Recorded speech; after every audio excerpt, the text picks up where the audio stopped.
to WB Fine Woodworking. I'm Don Bullock. This video is going to be another one in my series of tricks and tips for woodworkers.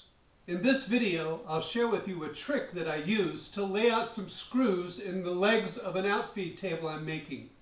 I wanted the screws to be in 4-inch increments along the leg, but I wanted them to start in the center and go out towards the ends. So here's the trick that I used.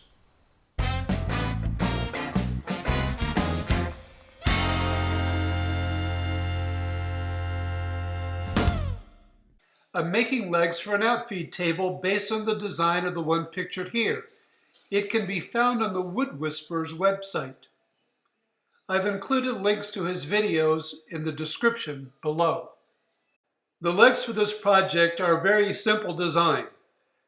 2 pieces are joined together lengthwise with a butt joint. The 2 pieces are glued and screwed together.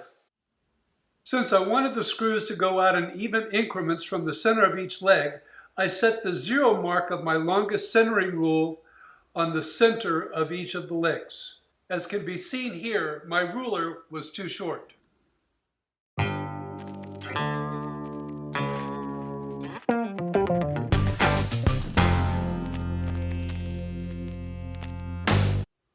To solve this problem, I set a 6-inch ruler at the 10 mark on the centering ruler.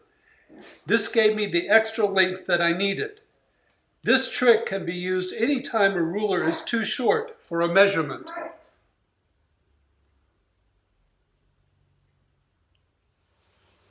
Here we have one of the legs with the countersunk holes ready for screws.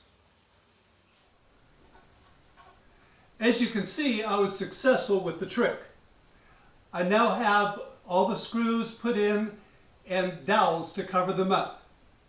These legs will be part of an outfeed table that I'm building, and there'll be a video on that later on. If you like this video, please remember to hit the thumbs up button down below, and while you're there, leave any comments or ask questions if you wish. And please remember to subscribe to this channel. I greatly appreciate those of you that have done so already. Thank you very much for watching.